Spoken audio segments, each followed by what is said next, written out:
안녕하십니까 노성TV 회원 여러분.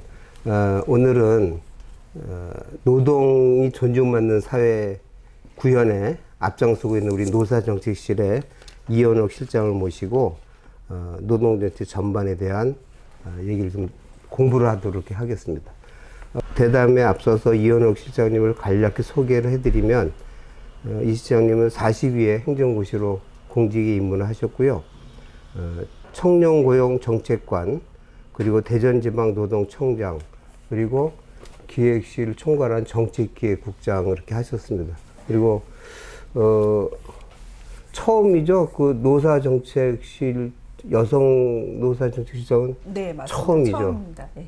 그래서 이 대한민국 여성 공무원의 유상을 드높이고 있는 이 시장님을 모시고 대담을 나누도록 하겠습니다.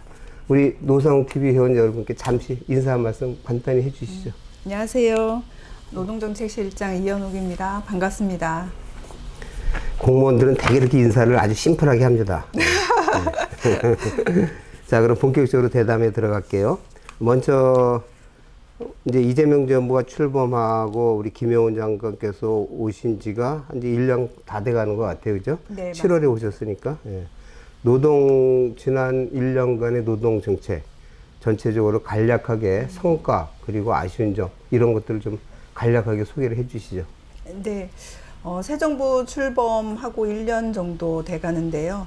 노동부는 노동자의 기본적인 권리가 지켜지는 일터를 만들기 위해서 매우 많이 노력했습니다. 대통령께서 자주 언급하셨는데 공직자의 1시간은 5,200만 시간의 가치가 있다라는 말씀을 저희 되새기면서 노동부 직원 모두가 함께 노력하고 있습니다. 우선 말씀드릴 수 있는 성과라고 하면 성과라기보다는 이제 해 나가고 있는 과정이긴 한데요. 첫 번째는 취약 노동자의 권리 보호입니다. 일하면서 임금을 못 받거나 부당한 대우를 받는 일이 없도록 노동의 정당한 대가를 받아야 한다는 가장 기본적인 원칙이 지켜져야 하는데요. 첫 번째로 임금체불 종합대책을 만들었습니다. 그래서 사실 임금 체불액이 줄어들기 쉽지 않은데 금년 1분기에는 체불액이 한 7.7% 줄고 체불 피해 노동자도 16.1% 감소했습니다. 그리고 포괄임금 오남용이라든가 가짜 3.3 등 그 불법적이고 편법적인 노동 관행을 근절하기 위해서 노력하고 있습니다. 또 감독관의 역량이 곧 노동행정 서비스의 역량이다. 노동행정 서비스의 질과 직결된다라는 생각으로 감독관 역량 교육도 대폭 강화하고 또 감독관의 직무, 권한에 대한 통일적인 법도 만들었습니다. 두 번째로는 이제 개정노조법 관련 얘기를 안 드릴 수 없을 것 같은데요. 원청과 하청 사업주와 하청 노동자 간의 대화가 그간에는 이제 제도화되어 있지 않았기 때문에 굉장한 갈등을 유발했는데 이를 제도화하고 현장에 안착시키려고 노력하고 있습니다. 또 공공 부분이 모범적인 사용자로서 역할을 해야 한다는 기치하에 공공부문 비정규직 처우 개선 대책과 도급 운영 개선 방안도 발표했습니다. 또 개인적으로는 작년 연말에 있었던 실근로시간 단축에 대한 노사정 첫 공동선언, 그다음에 금년 초에 있었던 퇴직연금 기능 강화를 위한 노사정 첫 합의를 굉장히 의미 있었던 일인 것 같습니다. 이러한 작은 노사정 합의의 성과가 축적돼서 서로 노사정 간의 신뢰를 쌓고 이제 새롭게 출범한 경사노위의 사회적 대화의 밑거름이 되기를 기대합니다. 또 마지막으로 지난 노동절 행사도 빼놓을 수 없을 것 같은데요. 63년 만에 노동절 명칭도 복원하고 법정 공휴일도 지정되었습니다. 그래서 양대 노총이 다 포함한 노사민정이 함께하는 노동절 행사를 개최한 것도 굉장히 뜻깊었던 일인 것 같습니다.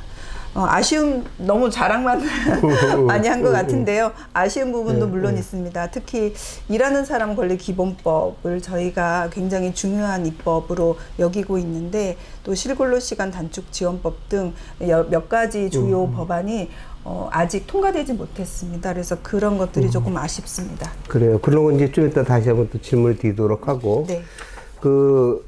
지난번 우리 장관이 초청 간담회 할 때 김 장관께서 체불임금 얘기를 많이 했어요. 네. 그리고 실제로 아마 그때 우리가 4월 달에 했던 것 같은데 그 1분기 아마 액수가 줄을 것 같다 뭐 네, 이런 얘기를 맞습니다. 우리한테 자랑삼아 하신 것 같은데 체불임금 절대 규모가 준다는 자체는 보통 일은 아니에요, 사실은. 네. 왜냐면 임금이 계속 올라가기 때문에 말림이 커지는데 그 자체가 준다. 근데 아까 보니까 체불임금 영양 근로자도 16%가 줄었다고 네, 말씀하셨어요. 굉장히 혁혁한 성과라고 생각이 드네요. 노동부에서 참 체불임금 대책을 많이 세웠었는데 네. 우리 이 실장이 큰일 했네요. 아유, 아닙니다.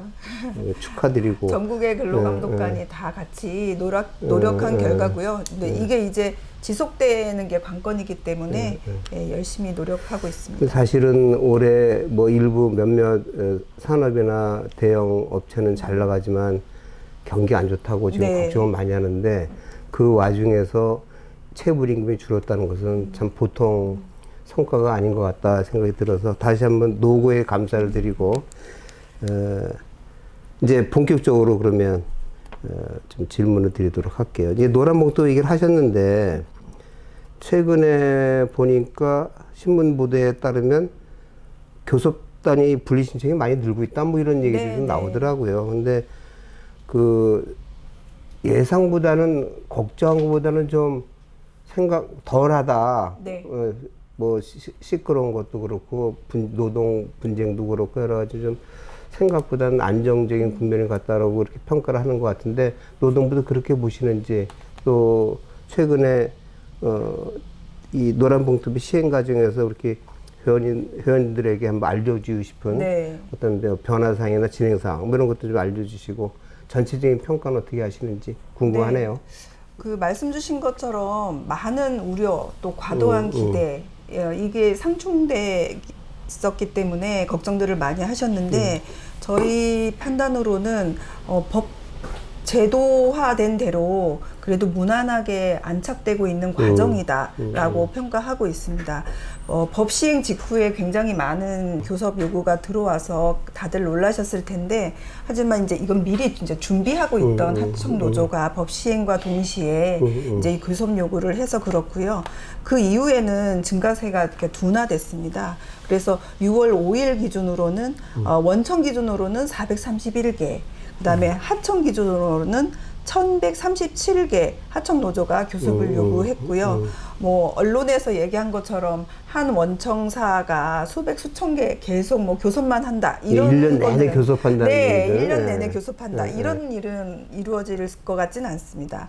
그리고 이런 그 교섭 요구에 대해서 자율적으로 교섭 요구 사실도 공고하고 그다음에 창구 단일화 절차도 거친 원청은 37개소가 되고요. 노동위원회에 이제 절차가 진행되거나 혹은 진행 중인 원청은 123개소 정도 됩니다. 그러면 한 270여 개소가 좀 남는데 이 중에서 한 절반은 공공 부분입니다. 근데 공공 부분은 노정 협의체를 중심으로 그 노동계와 정부가 교섭이라기보다는 협의를 대화를 지속해 나가고 있고 나머지 부분은 이제 건설사가 대부분입니다. 그래서 전반적으로는 그 개별 사업장의 특성에 따라서 절차가 진행되고 있다. 이렇게 보시면 될 것 같습니다. 그러니까 1137개 하청이 437개 원청을 대상으로 했으니까 평균 원청 한 회사당 한 3건이 조금 안 되네요. 2.5에서 그 정도? 네, 네. 그러면 1년 내내 교섭에 시달릴 것은 숫자상으로는 안 그럴 것 같아요. 그죠? 근데 대부분 이슈가 문제가 되는 게 이 교섭 단위를 분리하는 게 문제가 되나요? 아니면 사용자성 판단 어느 게 더 비중이 더 많은가요? 둘 다 이제 사실 비중인데 그 교섭 단위 분리를 신청하면 그 분리 신청의 내용에 사용자서 판단이 들어 있습니다. 그래서 이제 노동계에서는 그러니까 당사자 간의 이견이 있을 때 교섭 단위 분리 신청을 겸하면서 또 신청하면서 사용자성 판단도 겸해서 법적인 절차를 하는 그런 모양으로 가져가고 있습니다. 그 이제 원하청 교섭이 어떻든 대화를 제도적으로 촉진시킨다는 데는 이제 긍정적으로 네. 영향을 줄 것을 이제 기대하는 거잖아요. 네, 네. 이게 이제 지난번 삼성전자 파업처럼 이렇게 시끄럽게 가는 것보다는. 근데 그쪽으로 더 갈 거라고 어떻게 하반기 예상은 어떻게 하세요? 하반기 예상은 이제 지금 여러 가지 창구 단일화나 이런 절차를 밟고 있는 그런 사업장들이 그 절차가 이제 마무리되면은 6월에서 7월이면 본격적으로 이제 교섭에 들어가는 시기가 될 것 같습니다. 그러다 보면 아무래도 이제 그 교섭 대상에 가지고 좀 서로 뭐 산업안전 이슈를 가지고 교섭을 시작했어도 또 다른 교섭 이슈도 제기할 수 있고 또 그 과정에서 갈등이 없을 수는 없을 것 같긴 한데요. 저희는 이제 현장을 밀착해서 모니터링하고 노사가 대화로 문제를 해결할 수 있도록 적극 지도할 예정입니다. 그러니까 다소 걱정은 되지만 그렇게 크게 네.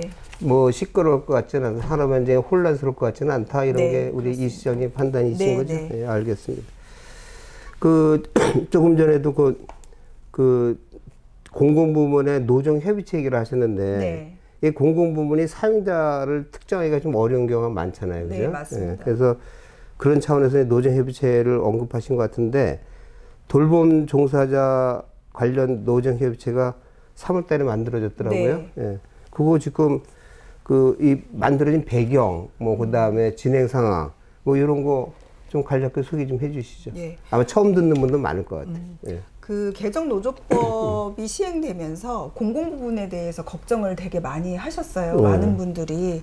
그런데 이제 공공부문 같은 경우에는 정부가 모범적인 사용자로서의 역할도 해야 되기 때문에 사실상 법상 사용자성이 부인된다 하더라도 특히 돌봄 같은 경우에는 매우 중요한 가치를 지니고 있으나 그 처우가 거기에 못 미치잖아요. 그거에 대해서는 모든 국민들이 동의하실 텐데 그래서 사용자수 여부를 떠나서 돌봄 노동자의 처우 개선을 위한 노정협의가 필요하다라고 판단을 했고 그래서 노동부뿐만 아니라 복지부, 성평등부, 교육부 이렇게 해서 아동돌봄부터 노인돌봄까지 다 포괄하는 노정협의체를 만들었습니다. 그래서 실무협의를 계속 진행하고 있고 그다음에 여기서 다양한 처우 개선 방안에 대해서 이야기를 할 거고요. 그리고 9월에 공무직위원회가 정식으로 출범되면 이것들이 이제 공무직위원회로 넘어가면서 계속 논의를 지속적으로 할 예정입니다.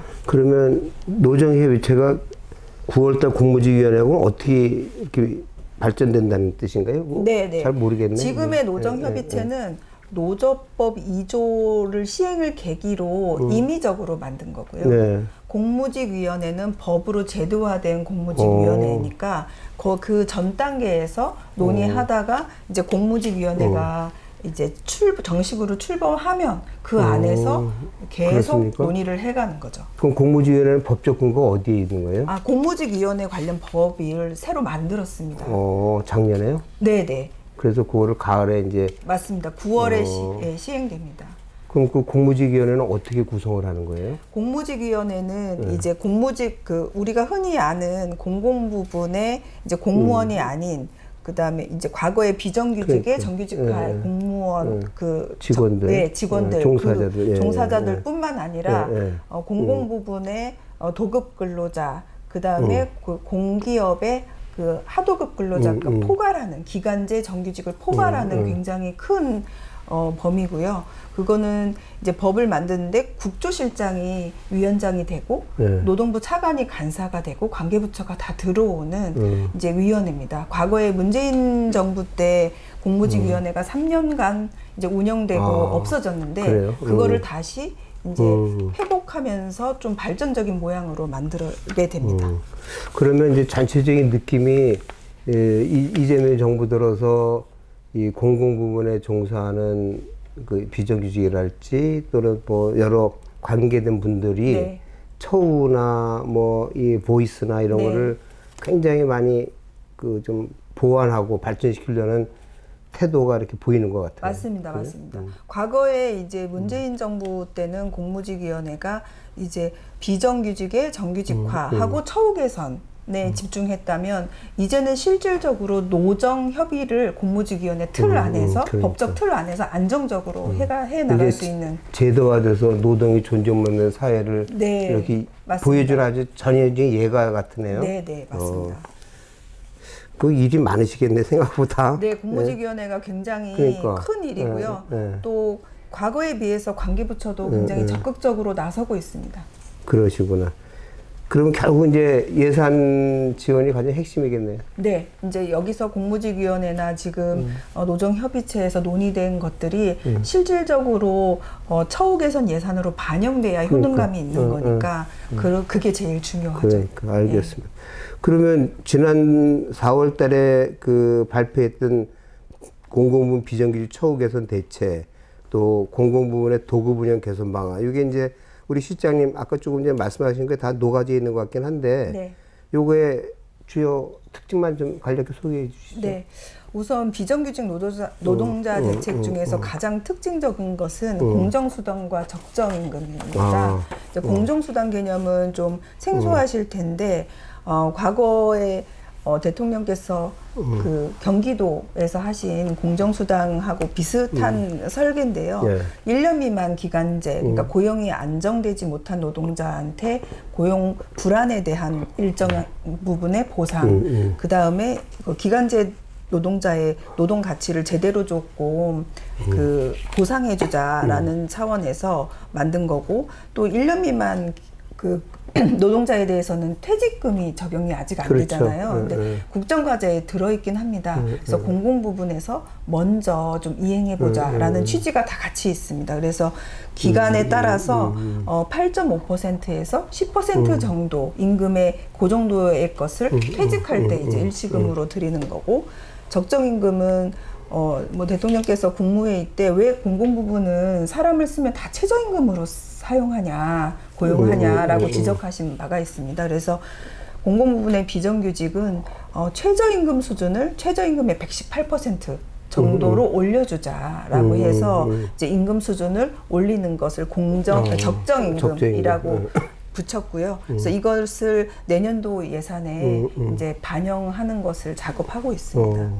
그다음에 그 도급 대책은 공공부문 도급 부분에 종사하는 노동자들의 이제 임금은 결국은 적정 낙찰률이 그렇죠. 보장돼야 되기 때문에 최저 입찰이 아닌, 네, 최저 네. 낙찰이 아닌. 맞습니다. 그래서 적정 낙찰률을 보장하기 위해서 최저 낙찰률 수준을 조금 올리고, 그래서 노동 조건을 개선하고, 그다음에 사업주는 바뀌지만 지속적인 업무를 도급할 경우에 사업주는 바뀌지만 그 업무가 지속적일 때는 고용 승계를 의무화하는 것으로 저희가 제시를 했습니다. 그래서 사업주가 바뀌더라도 그 계속 하던 업무를 계속 하실 수 있게 그 두 가지가 가장 특징적인 것이라고 얘기할 수 있습니다. 그 공정수당은 지난번 언론에서 많이 언급됐던 네. 것 같아요, 그죠? 비정규직은 좀 더 보상이 돼야 되는 거 아니냐.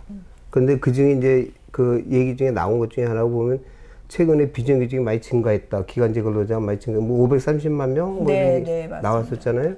근데 제가 그 통계를 좀 보니까 그 530명, 증가된 대부분이 60세 이상이더라고. 맞습니다. 고령자가 많이 이제 노동시장에 다시 재고용되거나 어떤 경제활동을 하는 건데, 그분들은, 물론 우리나라 노인 빈곤이 심각하니까 임금 더 주는 거는 좋긴 하겠지만, 네.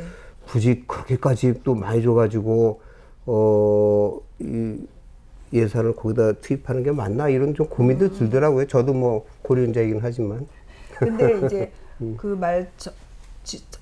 지적하신 부분이 되게 정확한데요. 기간제 근로자 중에서 고령자가 많은 이유는 55세 이상의 기간제 정규직 예외라서 그러니까. 남용되는 차원이 많습니다. 그렇지만 기회가 되기도 하잖아요. 우리 고령사회에 되는데. 물론 그렇죠. 하지만 이제 이 공정수당이라는 게 민간에 지금부터 적용되는 게 아니라 공공 부분에 한해서 공공 부분이 모범적으로 하겠다라고 해서 이제 시행되는 거니까. 그렇죠. 네. 먼저 선적용하는 거니까. 네. 근데 하여튼 그런 것 같아요. 이 비정규직 문제는 기간제한도 문제가 되고, 이거 지금 어떻게 좀 정부에서 대책을 고민하고 있어요? 이게 비정규직들이 안건에는 없었는데. 기간제법. 대통령께서 국무회의 때 왜 기간제 2년 하고 정규직으로 전환되는 것보다는 돌려쓰기 하고 실질적으로 조금 더 하고 싶은 분들도 있고 노사 모두 그거에 대해서 좀 합리적인 개선 방안을 만들어라라고 지시하셔서 저희가 일단 실태 조사를 좀 하고 있습니다. 면밀하게 좀 실태 조사를 하고 말씀하신 것처럼 이 기간제 그가 늘어나는 이유가 뭔지 어느 부분에서 늘어나는지 그 다음에 또 이제 노동자한테도 그렇고 사용자한테도 그렇고 왜 기간제를 사용하는지 또 노동자 입장에서는 어떤 것들을 더 이제 고려해 줬으면 좋겠는지 사용자도 기간제를 사용하지 않고 이제 정규직으로 쓰려면 어떤 부분이 더 필요한지 종합적인 실태 조사를 하고 있습니다. 지금 그 조사를 한 다음에 이제 대책을 마련하신다? 네, 조사를 하고 어느 정도 전문가 논의를 거친 후에 사회적 대화를 해야 될 것 같습니다. 네. 알겠습니다. 자, 우리 지난 1년 정부 성과를 말씀하실 때 좀 아쉬운 점으로 일하는 사람 기본법 얘기를 하셨던 것 같아요. 일하는 사람 기본법에 대한 얘기 또 그리고 그 근로자 추정 제도가 있잖아요. 그래서 이게 굉장히 어려운 이슈이긴 한 것 같은데 입법 추진 상황은 지금 어떻게 돌아가고 있습니까? 일단은 그 법안은 굉장히 많이 국회에 나와 있고요. 그 다음에 사회적 공론화 작업도 저희 나름대로는 열심히 했습니다. 그래서 그 어느 정도 그 입법의 상황은 무르익었다라고 보여지는데 이제 두 가지 목소리가 있는 것 같습니다. 첫째, 노동계 입장에서는 일단은 그 기본법 성격상 이렇게 강제하고 제재하는 게 약하고 권리의 구체화도 좀 약하기 때문에 무슨 실효성이 있냐라는 비판이 또 있고 근로자 추정제 같은 경우에는 근로기준법상 근로자 개념을 확대해야지 추정으로는 부족하다라는 의견이 있고요. 또 반대로 이제 경영계 입장에서는 특히 영세 소상공인의 부담이 굉장히 늘어난다라는 그리고 분쟁도 늘어날 거다라는 어려움이 있어서 조금 더 숙성이 필요하긴 하지만 그래도 저희는 이 부분은 각자의 입장은 다 맞는 말씀이기 때문에 이게 뭐 딱 합치가 될 수 있는 부분은 아니라서 어느 정도 국회에서 논의돼서 의원에서 국회에서 좀 입법이 됐으면 하는 생각입니다. 그래야 그 다음 한 발자국을 나갈 수 있을 것 같습니다. 그러니까 지금 특히 근로자 추정제도 일하는 사람 기본법보다는 근로자 추정제도에 대한 걱정이 많은 것 같더라고요. 네. 근데 사실은 그 근로자 지금 추정제도에 지금 성안된 법안들이 보면 근로자 개념을 확대하는 건 아니고요. 그 다음에 근로감독관이 사건을 처리하고 그 다음에 수사하고 이 형사처벌로 넘어가는 단계는 적용되지 않습니다. 적용되지 않고 근로자 추정되는 어디까지나 민사 절차에 적용되는 그 제도이고요. 근데 이거 근로자가 아님을 사용자한테 입증을 하라는 거 아니에요? 포인트가. 사용자의 입증 포인트도 민사상에만 가능하고, 그 다음에 보통 노동부에서 감독관이 처리하는 것은 노동부 감독관이 좀 더 수사를 면밀히 해서 명확히 보는 거지, 노동부 감독관이 사용자한테 근로자가 아님을 증명하세요라고 하진 않습니다. 예. 그래서 너무 좀 걱정이 많으신데 그래서 오히려 반면에 노동계에서는 아무 효력이 없는 거 아니냐.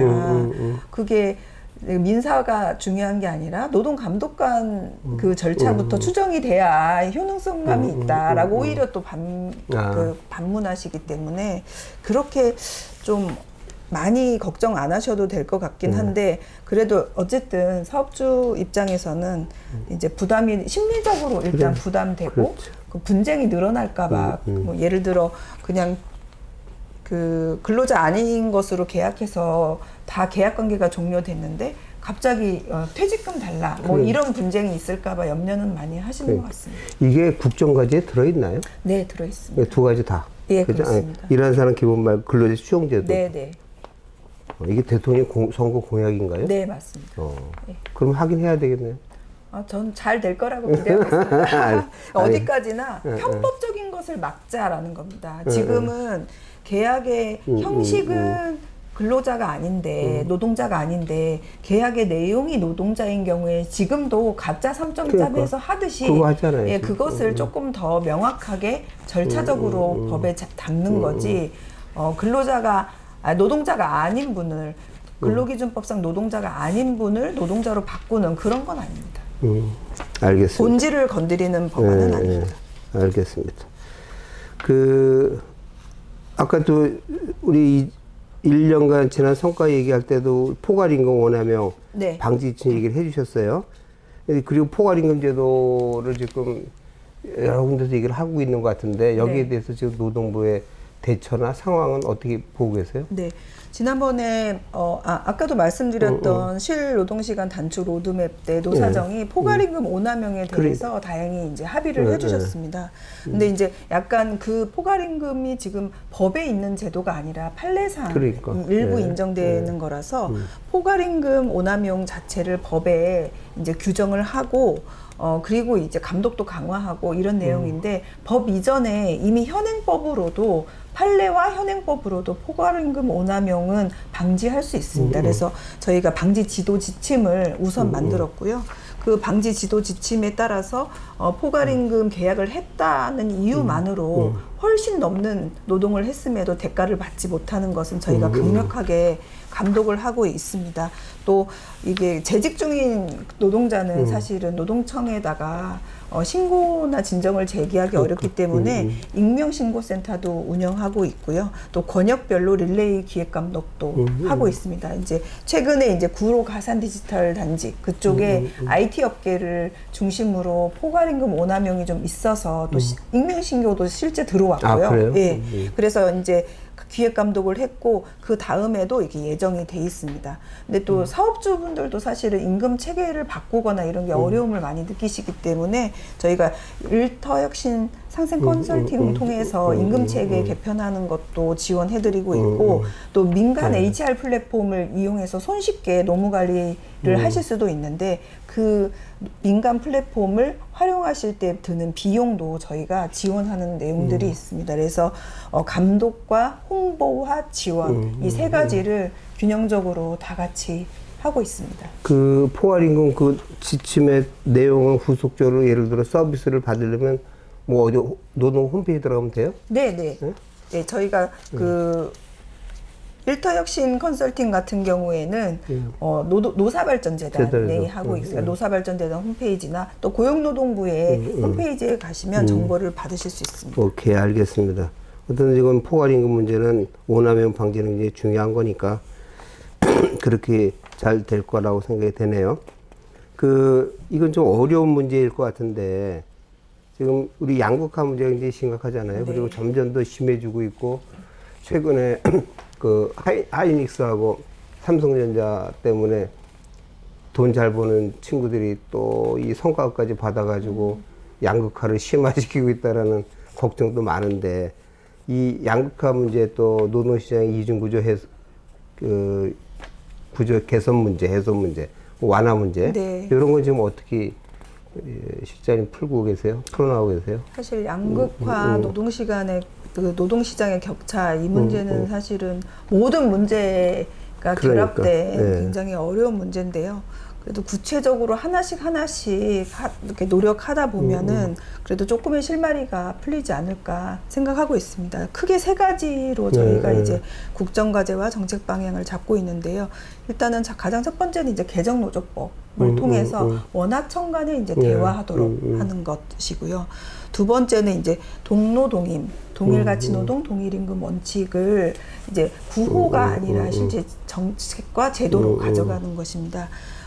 원칙도 법제화하고 또 임금 정보도 확대하고 산별 교섭도 이제 활성화하는 그런 큰 틀을 가지고 있는데 지금 이 문제에 대해서는 전문가들과 같이 논의를 하고 있습니다. 또 전문가 논의가 어느 정도 되면 노사하고 논의해서 연말까지 로드맵을 만드는 게 저희 목표입니다. 마지막으로는 기존의 이제 근로기준법상 근로자 밖에 있는 굉장히 확대된 특고 플랫폼 노동자들을 여하히 보호하느냐 이 문제인데요. 이것이 이제 아까 말씀드린 일하는 사람 권리 기본의 일하는 사람 권리에 대한 기본법 이것인데 이게 조속히 입법이 돼서 이게 이제 그냥 추상적인 입법 권리 장전뿐만 아니라 정부의 정책과 재정 지원 의무도 들어가 있고 또 사업주의 어느 정도 기본적인 의무도 들어가 있기 때문에 그 법이 통과되면 그 법을 이제 바탕으로 해서 좀 더 구체적이고 실질적인 정책을 이어나갈 수 있을 거라고 생각합니다. 그리고 가장 중요한 건 이제 사회적 대화죠. 아까 여러 번 말씀해 주셨는데 그 성과급의 격차, 원화청의 격차, 그다음에 정말 최저임금 뭐 100원, 200원을 다투는 그런 사업장도 있는가 하면 또 굉장한 성과급을 갖추고 있는 논하고 있는 사업장도 있는데 전체적인 이 격차를 여하히 해결할 것인가는 사회적 대화를 통한 방법 외에는 없다고 생각하고 있습니다. 네, 그렇겠죠. 아무래도. 그 말이 나온 김에 지난 5월 말에 우리 김 장관님께서 네, 엄청 네. 수고를 해주셔가지고 극적으로 이제 삼성전자 파업을 막고 분쟁을 조정을 해 주셨는데 네. 어떤 그날 아주 뭐 TV는 완전히 도배를 한 것 같아요, 그죠? 그래서 그때 아주 고생 우리 시장님도 많이 하셨을 것 같은데. 예, 저도 그 현장에 있었는데요. 그러니까, 굉장히 긴박한 상황이었고, 근데 저 개인적으로는 그 상황을 옆에서 이렇게 볼 수 있다는 것만으로도 굉장히 큰 경험이고 울림이었습니다. 어떠세요? 우리 장관님께서 직접 나서는 일이 참 이례적인 일인데, 네네. 워낙 사안이 중대도 했지만, 네. 어떻게 평가하고 계세요?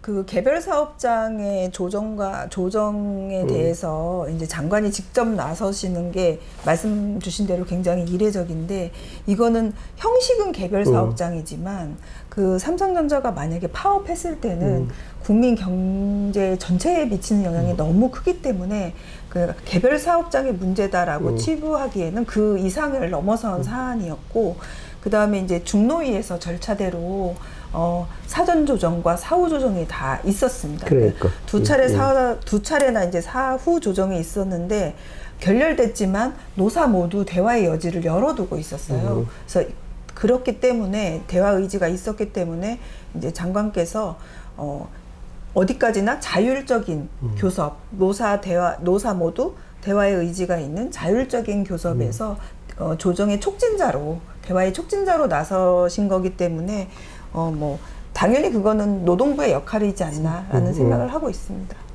그때 만약 그 조정이 안 됐으면 긴급 조정 가능성도 굉장히 컸겠죠. 사실은 뭐 경영계나 또 경제부처에서는 긴급 조정의 필요성을 굉장히 많이 어필을 총리도 했고요. 엄청 얘기를 했잖아요, 그죠? 네. 그 상황은 그 언론이나 보도를 통해서 다 아셨을 텐데 이제 저희는 역할 분담이라고 생각했습니다.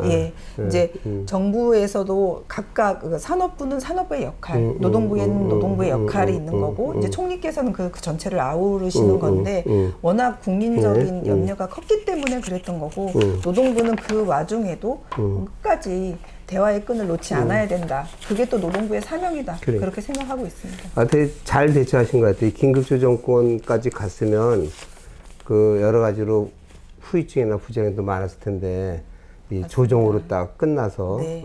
지금보다 훨씬 더 큰 후폭풍이 그러니까. 있었을 거라고 생각합니다. 아까 우리 조금 전에 우리 삼성전자 후폭풍이 만만치 않다고 말씀하셨는데 뭐 한마디 좀 해주실 건 없어요? 뭐 그 부분에 대해서는 대통령님도 지금 계속 말씀하시잖아요. 말씀하셨고 좀 장관님도 와이로에서 연설에서 말씀하셨고 해서 그게 이제 그 의미 그대로 받아들여 주시면 될 것 같습니다. 그러니까 초과 세수 문제 아니면 전체적으로 기업의 이익이 크게 증가했을 때 이 문제를 사회적으로 어떻게 배분하고 하느냐의 문제. 새로운 화두를 던져준 거죠. 맞습니다. 그죠? 예. 그리고 사실은 그것도 이 정말 그 무한 경쟁이 글로벌 경쟁 하에 이겨야 사실 가능한 얘기니까. 그런데 저희는 지금 이 3점 말고도 반도체 말고도 사실은 제 개인적으로는 더 많은 업종과 기업들이 이러한 우리한테 이런 고민을 나눠주면 국가 경쟁력 전체가 커지는 거고 국부가 커지는 거고 그 이제 커진 그 국부와 경쟁력을 여하의 노동자 전체, 국민 전체가 누릴 수 있느냐 그게 중요한 것 같습니다. 그러니까 이게 참 AI에 따른 새로운 노동 환경의 문제와 더불어서 굉장한 사회적 숙제가 될 것 같으네요.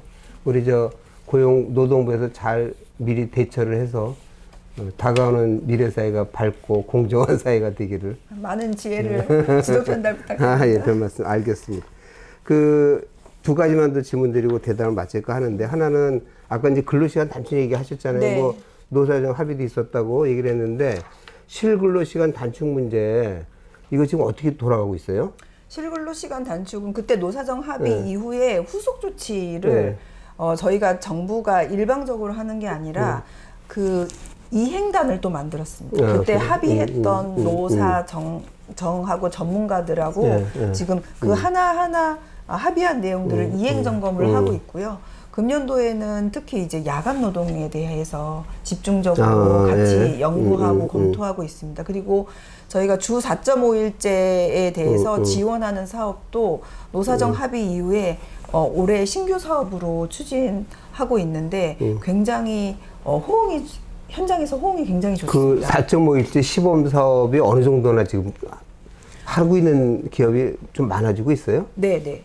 그 저희가 목표를 400개소를 목표로 하고 있는데 지금 벌써 상반기에 80% 이상 목표를 달성을 했는데요. 그 4.5일제 도입한 기업이 그렇게 됐다 이거죠? 근데 그 형태는 굉장히 다양합니다. 네. 그 통상임금 이슈가 있기 때문에 소정 근로 시간은 줄이지 않고 네. 다만 이제 근무 시간을 줄이는데 그 근무 시간을 유급 휴가로 주는 회사들도 있고요.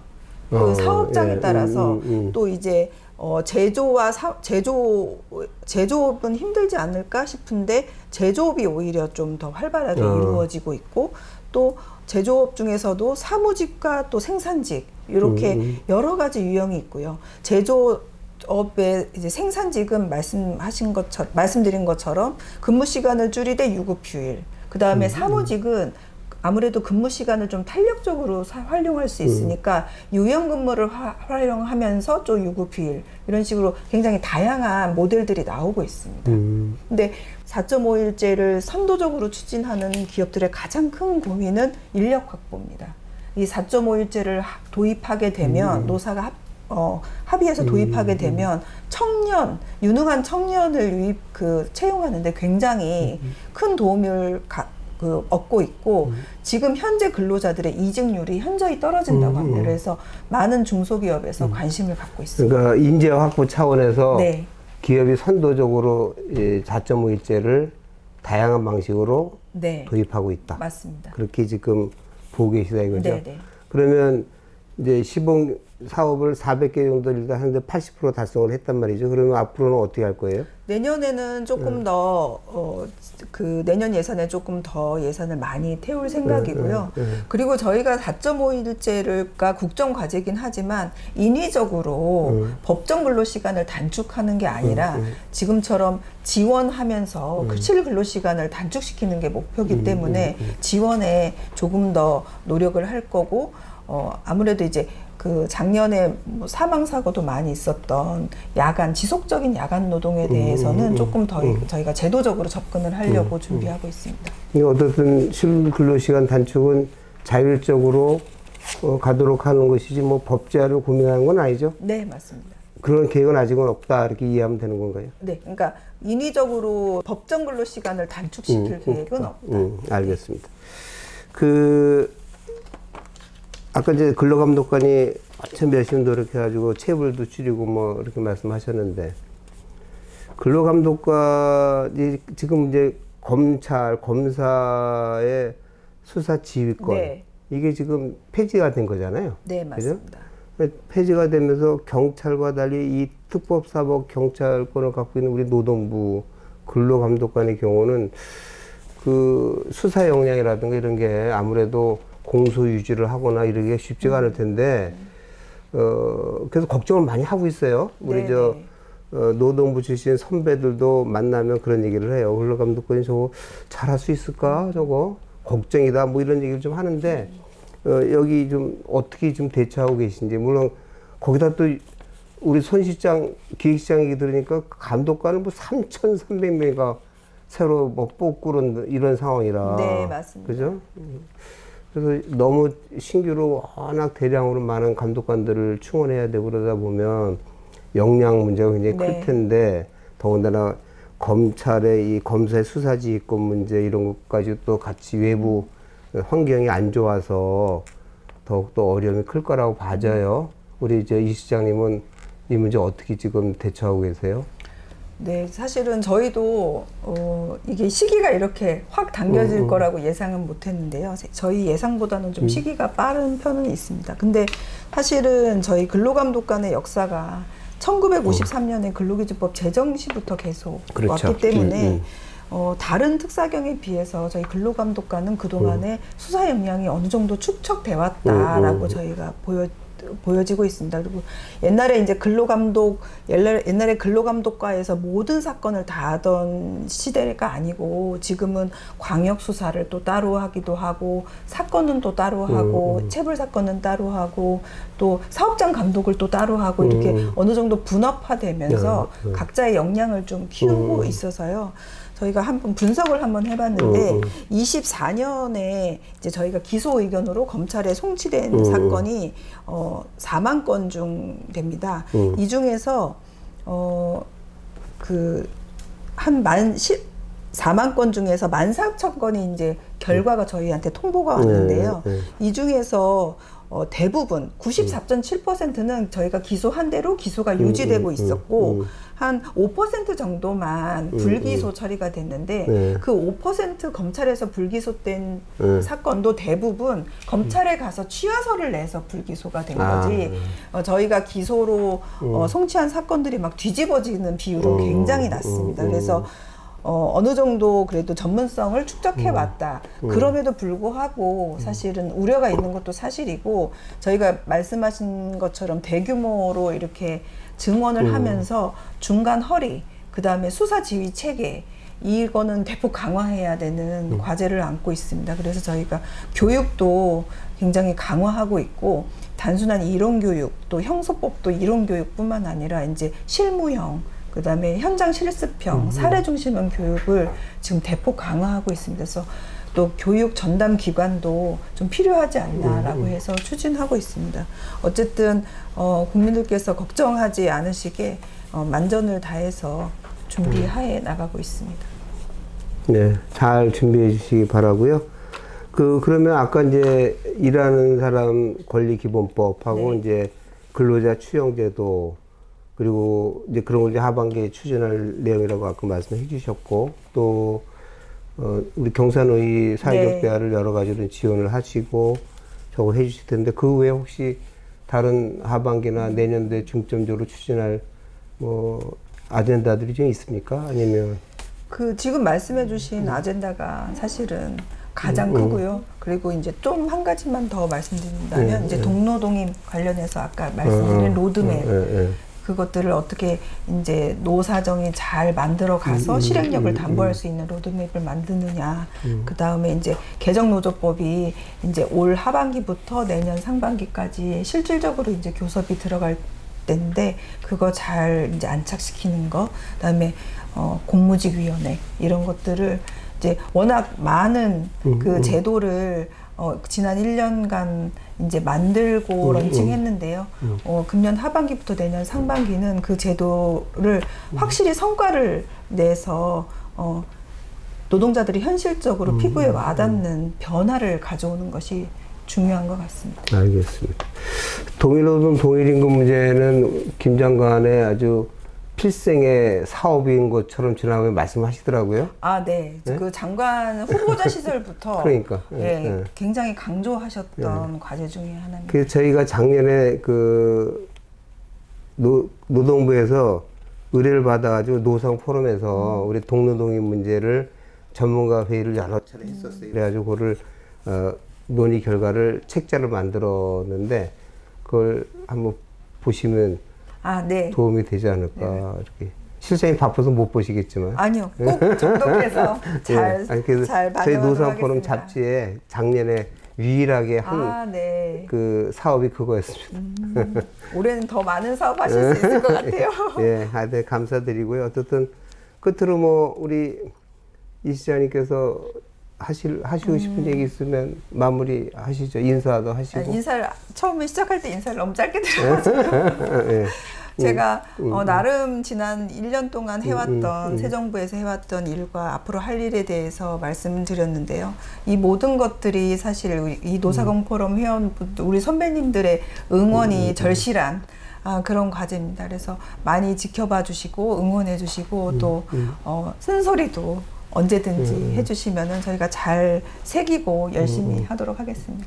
오늘 아주 대담에 나오셔서 대단히 고맙습니다. 이 바쁘신 분인데 이 아닙니다. 귀한 시간 내주셔서 너무 감사하고 제가 감사하죠. 예, 이 화면도 잘 받는 거죠? 예, 하여튼 감사합니다. 네, 고맙습니다. 이상으로 대담 마치겠습니다. 네. 예.